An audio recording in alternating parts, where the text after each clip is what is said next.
Have you ever stopped to think about how much of your life you've spent running? Not from places, not from people, but from yourself. From that voice that appears in the silence. From that feeling you push down every time it tries to rise. Today I'm going to tell you what happens when you finally stop. When you turn to face the mirror and decide to confront everything you've spent years avoiding. And I warn you, it's not pretty at first. But what comes after changes everything. The truth is, we live in a society that teaches us to run. Feeling sad? Distract yourself. Feeling anxious? Keep your mind busy.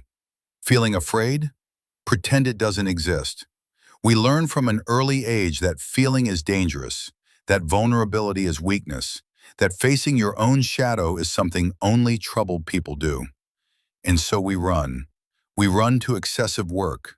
We run to social media.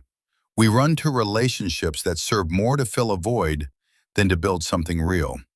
We run to alcohol, to food, to shopping, to anything that numbs that hole that insists on appearing when everything gets quiet. But let me ask you something. Where do you go when you're running from yourself? Do you realize there's no place in the world where you can hide from you?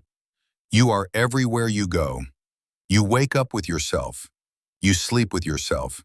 You live every second of your existence in your own company. And yet, we try. We build an entire life on top of escape. Carl Jung had a phrase that has haunted me for years. What you resist persists. And that's exactly what happens. The more you run, the more whatever you're avoiding grows. It becomes a giant shadow that follows you in silence, waiting for the right moment to catch up. And it always catches up. Always. It might be in an emotional collapse that seems to come from nowhere. It might be in a panic attack in the middle of the night. It might be in that inexplicable emptiness that appears precisely when everything in your life seems to be fine. The shadow collects its debt, and it collects with interest. I remember exactly the day I stopped running. It wasn't a conscious and beautiful decision. It was exhaustion. It was reaching a point where I simply had no more energy to run. I was at the peak of what everyone would call success. I had everything I thought I wanted, but inside I was destroyed, and I didn't understand why. How can someone have everything and feel so empty? That's when I realized I had spent my entire life building a version of myself that would be acceptable to others. A version that hid all the parts I judged as shameful. All the wounds, all the fears, all the imperfections.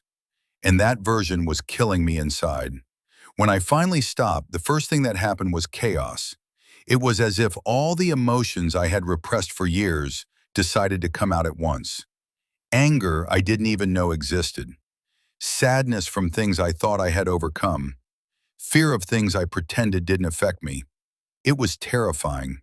It was painful. It was the hardest thing I've ever done in my life. But you know what else it was?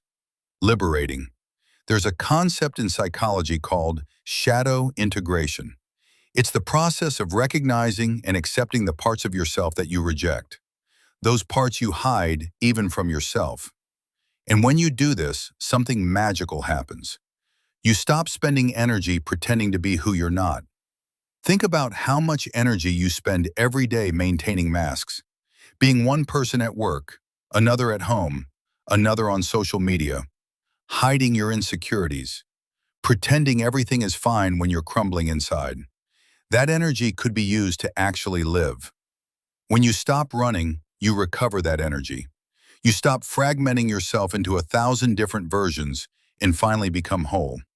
And being whole doesn't mean being perfect. It means being real. It means accepting that you have light and shadow, strength and weakness, beauty and wounds, and that all of this is part of who you are.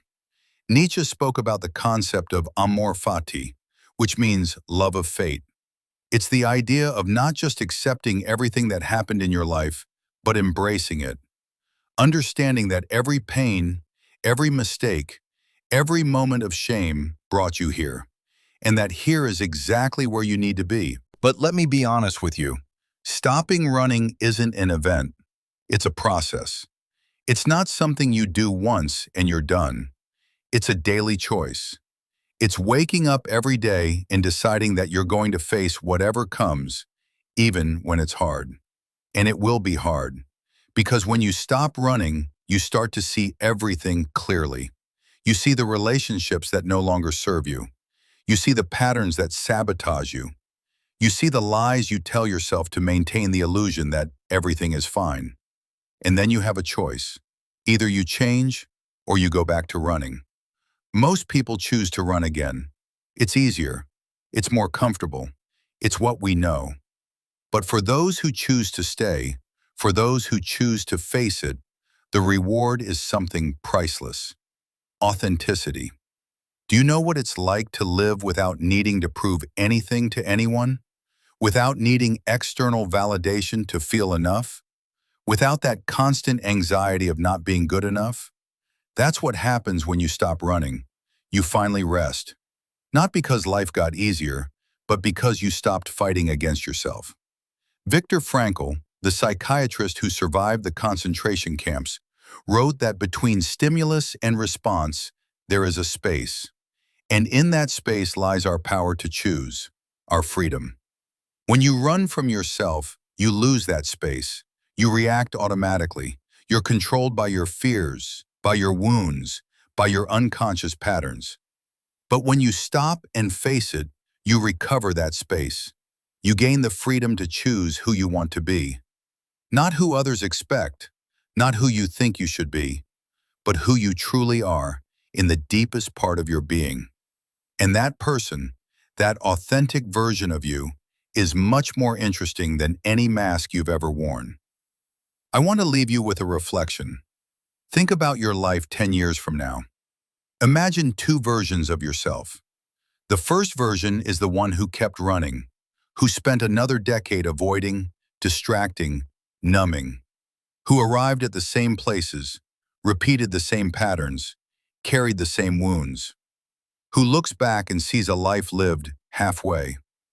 The second version is the one who stopped, who faced it, who cried what needed to be cried, felt what needed to be felt, changed what needed to be changed, who built a life based on truth, not escape, who looks back and sees a journey of transformation.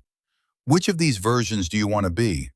The answer seems obvious, but the execution is where most fail, because stopping running requires courage.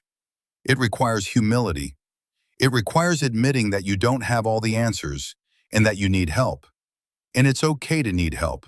Therapy, meditation, honest conversations with people who truly love you. Any path that leads you back to yourself is valid.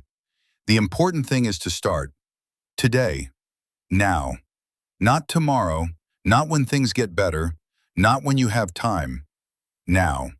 Because every day you spend running is a day you lose from truly living. And life is too short to be lived running from yourself.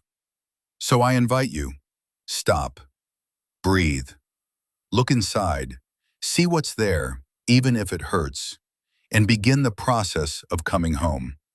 Because you are your home, and it's time to stop being a stranger inside it.